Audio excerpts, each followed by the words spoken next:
Hey everyone, today we're going to talk about the upcoming rotation, and more importantly, which cards you should be trying to pick up as they rotate out of Standard for your Commander decks. So for anyone that doesn't know, when cards rotate out of Standard, they will lose most or all of their value, unless they're playable in one of the older formats like Modern, Legacy, or Vintage, or, in our particular format, Commander. So what Commander cards do I think you should be picking up at rotation as their prices decrease? Here's my top 10 list. Now before we get started, all of these cards are under $5. Once you start getting above $5, that still leaves plenty of room for a card to fall. Most of these cards are in the $1 to $2 range, so there just isn't that much value that can be lost. And hopefully, over time, say over the course of a couple years, some of these cards will probably start to tick up in price, and you'll be happy you got them while they were still dirt cheap. Now, these aren't speculative plays in the hopes of making a ton of profit. It's really more about just having a box full of Commander staples, so that when you want to build a deck, you don't have to go out and buy every single card that you want, because you were able to pick them up while they were their cheapest. So again, these probably aren't great speculative picks if you're looking to make money. This is more about stocking up and just having cards available to you so you don't have to pay for them if they get more expensive. I wouldn't go crazy on any of these. A play set should be just fine.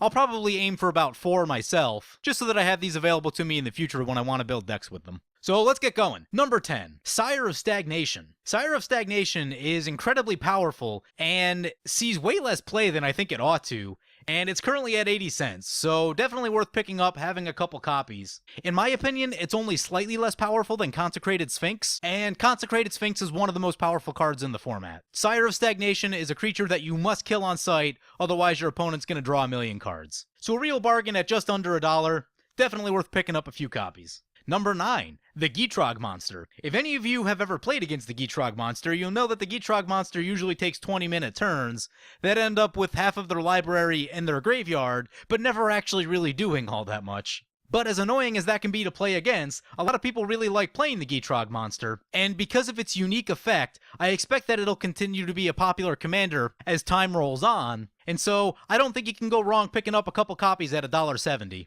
Number 8. I'm cheating a little bit on this one, but the Battle for Zendikar lands, the Shadows over Innistrad lands, and the Oath of the Gatewatch lands. The BFZ and SOI lands are generally about $2 and less, so absolutely worth picking up, even though I don't think their prices have bottomed yet. And I would definitely prioritize the Battle for Zendikar lands just because they have the land subtypes on them. It makes them really powerful when you're using fetch lands, so these are the ones that I would definitely target first. The Oath of the Gatewatch man lands, some of those are modern playable, so I expect that they'll pick some value back up in the future, so I also don't think you can go wrong picking up a playset of each of those. However, I don't think these lands have quite bottomed out in price yet. I'd be interested to see what they do over the next month or so. If you're not worried about catching them at the absolute lowest price, then definitely start trading for them, but I think their prices will continue to plummet over the next month. That's just my guess. Number 7.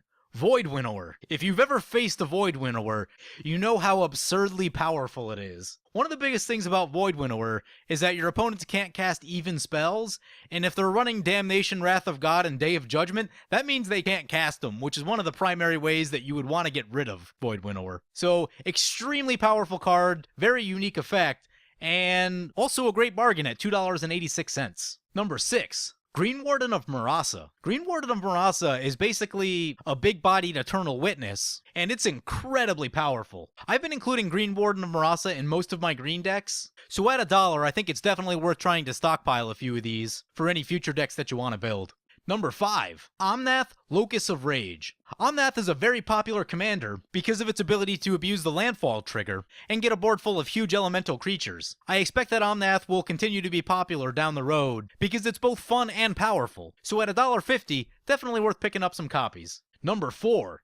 Part the Water Veil. Commander players love a card that says take extra turns, which Part the Water Veil does. And what I also like about Part the Water Veil, the Awaken mechanic is fairly unique, so I think Part the Water Veil is a lower likelihood of getting reprinted. So I do expect that Part the Water Veil should creep up in value over time. It's currently $2, but I could easily see it getting to 4 or 5 over the next couple years. Number 3. Anguished Unmaking. Anguished Unmaking is another card that I don't think has completely hit the bottom. I haven't really seen it in Modern all that much, so I don't know that it'll have much of a life outside of Standard other than in Commander. So I might wait another month or two on Anguished Unmaking.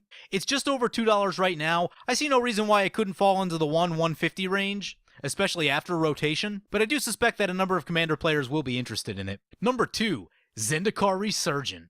Zendikar Resurgence is an extremely powerful card, both doubling your mana and giving you card draw whenever you cast a creature. In a creature deck, it's almost like a one-card combo. You play Zendikar Resurgence, and then you just play creatures and draw more cards and play more creatures, until eventually you have an unstoppable board state. How much for such a powerful card, you ask?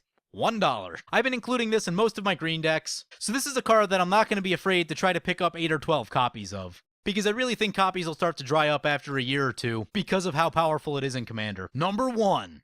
Eldrazi Displacer. Eldrazi Displacer is a really cool card. It's currently sitting at about $2.75. I'm not exactly sure if it'll keep going down. I don't think it was seeing all that much standard play to begin with. I think its price is mostly propped up on Modern. But I do think that after it bottoms out, the Modern demand for this card will make it start to trickle back up. So I could definitely see it getting to $4 or $5 in the next few years. And even though it's not the most heavily played Commander card, I think it's worth having a couple in your box, just in case you want to build some sort of enter the battlefield style of deck. Anyway, so again, I'm not going out of my way and buying 100 copies of each of these online.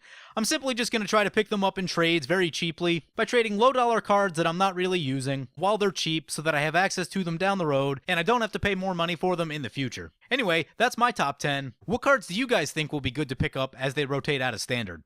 Let me know. Thank you for watching.